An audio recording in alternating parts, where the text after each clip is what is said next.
this.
On my waist and put that body on me. I'm coming now, follow my lead. I'm coming now, follow my lead. And I said, ooh, I'm blinded by the light.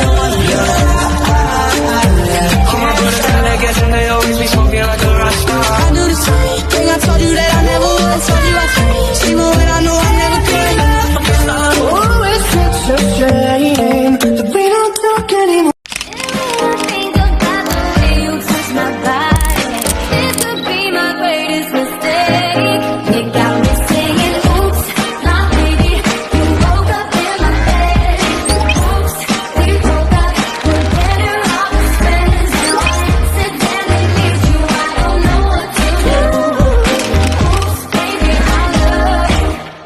So you can keep me inside the pocket of your ripped jeans, holding me closer till our eyes meet.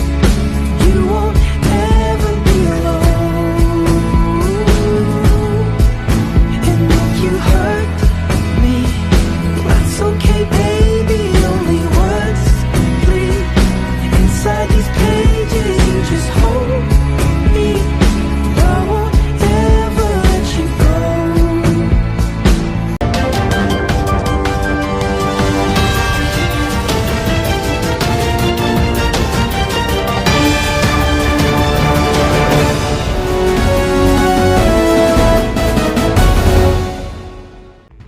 Kailangan niyo kong panoorin ito. Ano naman to? It was posted 30 minutes ago. Na mga...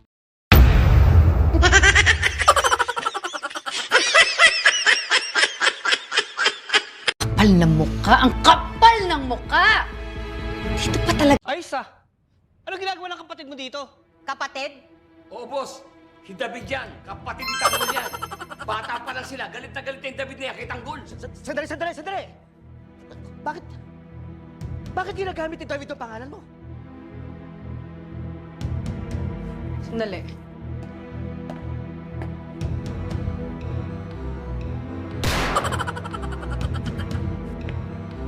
Yan yung kinukwento ko sa inyo. Na anak ni Ramon Montenegro. Huli ang isang lalaking na nagnakaw ng isang pack ng condom sa Cebu City. Nakakalaga ng 387 pesos at 75 centavos ang mga kondom. Ayon sa 23 years old na suspect, na curious lang daw siya kaya nagawa ang krimen. Napag-usapan daw kasi nila ito ng kanyang mga katrabaho at tinayuan siyang gumamit ng kondom. Hindi naman daw inakala ng suspect na mahuhuli siya dahil medyo sirang kondom na raw ang dinekwat niya.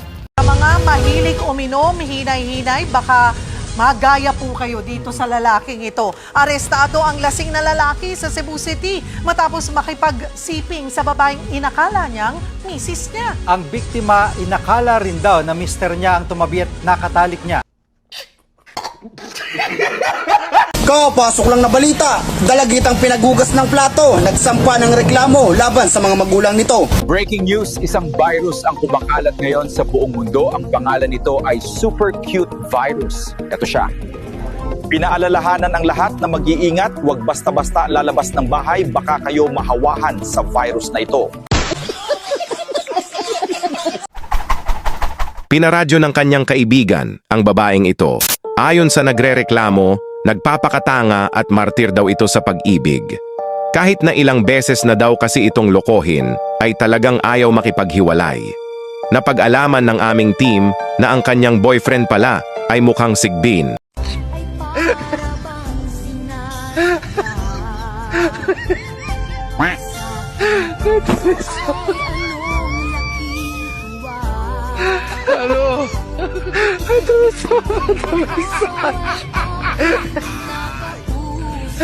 Abracadabra, gawin mo akong magaling na dancer.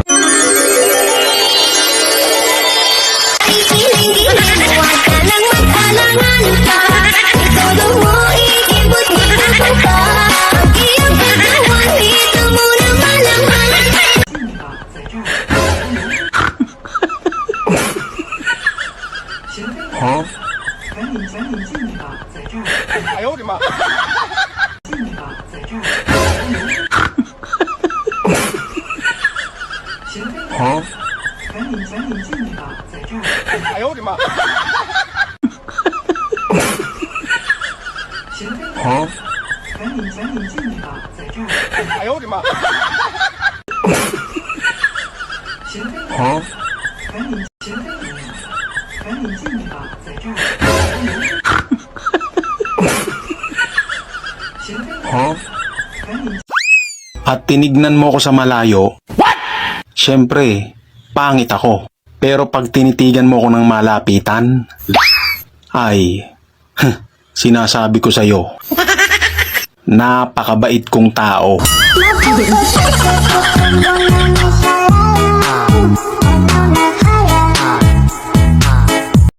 Opo, nung hindi pa po siya nakakatagay, ayaw niya pong kumanta, pinapakanta po namin siya, hindi daw po talaga siya kumakanta kasi nga daw po mahihain siya. Kaya ang sabi niya po sa amin, tatagay na lang daw po siya. Pero po nung nalasing na po siya, ayaw niya na po ipahawak sa amin yung mic. Lahat po ng kanta, inangkin niya na. Sumasayaw pa nga po habang kumakanta.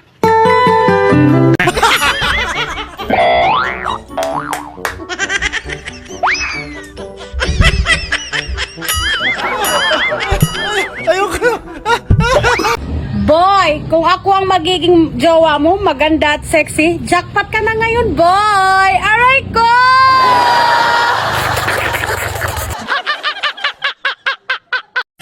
So sweet and lover. We are so much in love. I'm not afraid when you're far away. Just give me a smile.